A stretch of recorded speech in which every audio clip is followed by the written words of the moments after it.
Welcome students. I myself Dr. Partho Sharathi Roy, Faculty of Hospital Management of Subhas Bose Institute of Hotel Management.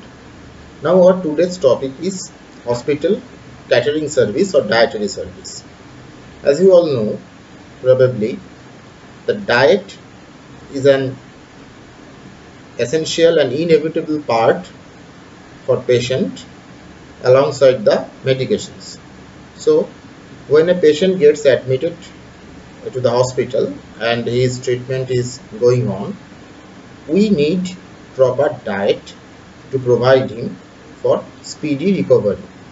And many a times it happens that the recovery period and recovery process depends on this diet. Suppose two patients, one of them has been suffering from acute food poisoning, that is gastroenteritis, and another one is suffering from severe acute vitamin A deficiency, resulting in nyctalopia and some other complications. All we know that vitamin A deficiency causes night blindness, and that is nyctalopia and different other diseases. So these two patients have been admitted in a hospital.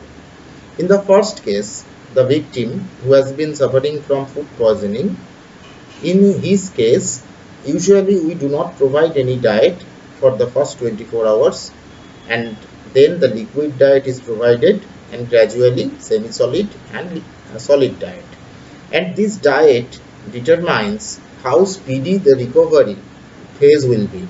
If we start giving the patient, say, rice, curry, chicken from the very beginning, there will be more deterioration from the patient part. In the second case, where vitamin A deficiency is evident, if you do not provide sufficient food containing vitamin A, the patient will not be cured in spite of the treatment procedures. So we have learned that diet plays a very important role in the treatment part of the patient. For this reason, there is a separate department situated in the hospital. It is known as hospital dietary service or hospital cafeteria service. These dietary services, we are going to explain how the hospital dietary service is set up. Another important point in this aspect is when the patient gets a good quality and good quantity of food according to his health condition, there is a sense of confidence built in him, so that he can feel more good after taking the proper diet. And in some big hospitals, there is a growing tendency to offer a menu for to the patient. If the patient is capable of taking normal diet, then the hospital offers a menu, the choice that which type of food are you interested to take. So this is not the case for every hospital, but in larger hospitals and private hospitals, this is a growing tendency. Now coming to the point of staffing of the hospital catering service. See, the head of the department of the dietary service is the catering manager. That is the person who heads the department, and his responsibilities are actually he plans for the day's menu, he obtains the supplies from the outside, he also plays the role of chief supervisor for preparation of the foods, that is during the cooking he supervises the whole episode, and he is also responsible for the service of meals, that when the meals are get prepared, then you have to serve the food accordingly to different wards, including different cabins and in different parts of the segments of the hospital, and he is the man who is responsible to take care of this servicing. He is also responsible to plan the dietary service properly.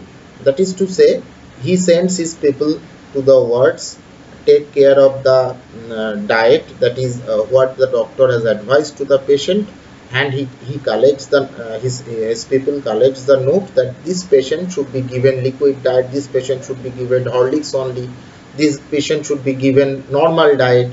And after this complete taking up of the orders, his people returns back to him, and he keep a close eye that whether this processing is carried on according to the doctor's prescription or not. Also, this person is responsible for supplying foods to the doctors, nurses and other healthcare workers. So these are the job role of the chief catering manager. Now the second man in command is assistant catering manager. This assistant catering manager, actually he is the deputy, or he is the assistant to the head catering manager, and he also shares some duties to the head catering manager. What does he do?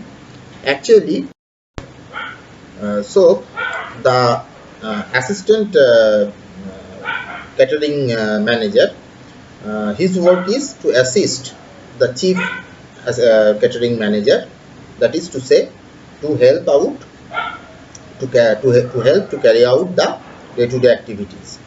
Now comes the kitchen superintendent.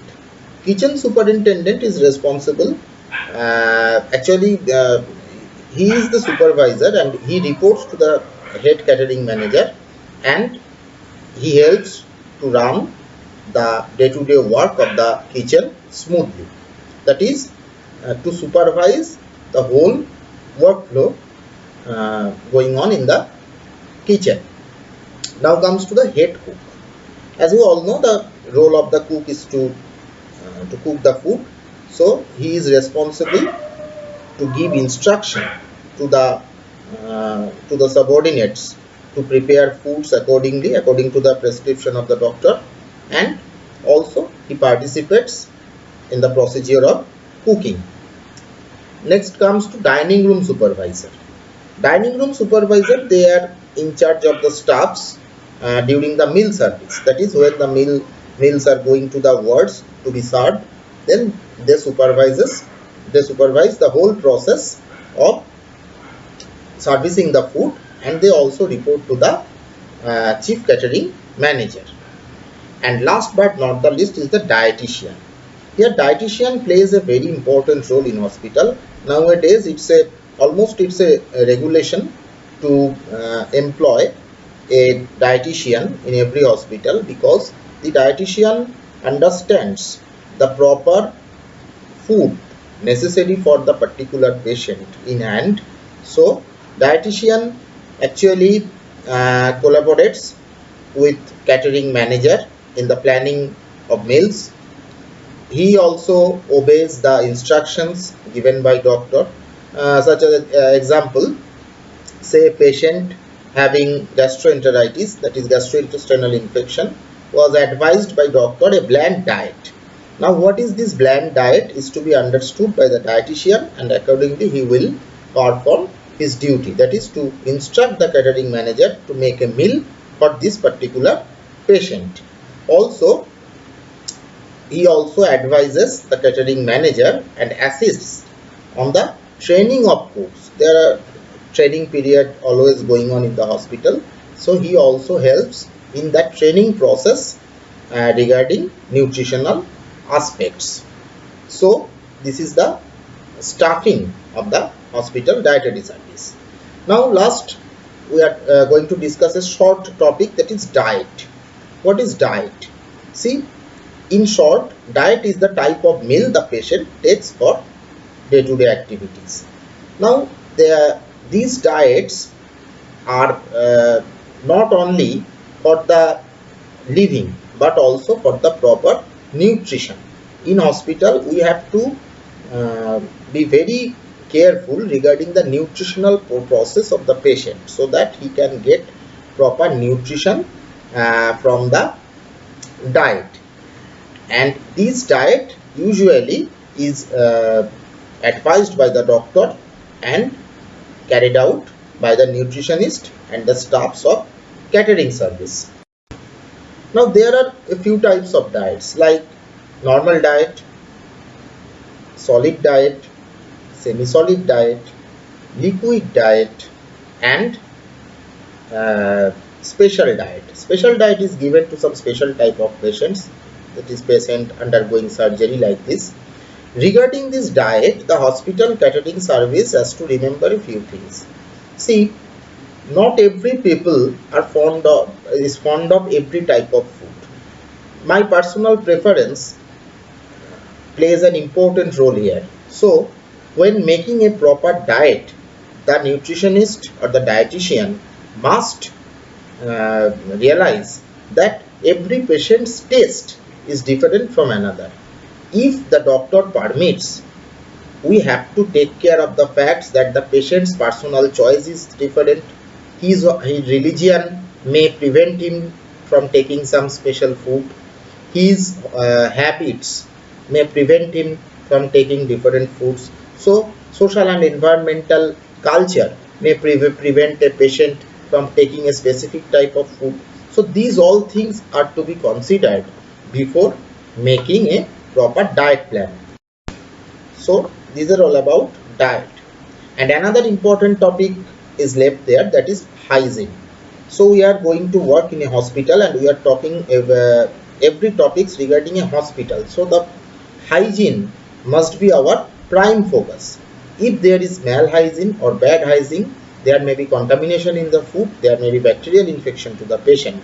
So when planning regarding catering service or cafeteria service, we must be careful, we must exert extra caution regarding hygiene.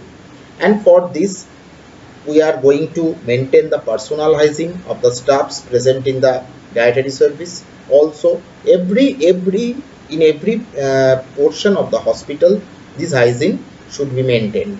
And especially the walls of the kitchen must be repainted at every 2 years. The floors must be washed in the walls must be washed after 6 months, and the floors must be cleaned every day, if possible twice a day, so that the contamination cannot happen with the food and the patient will not get sick.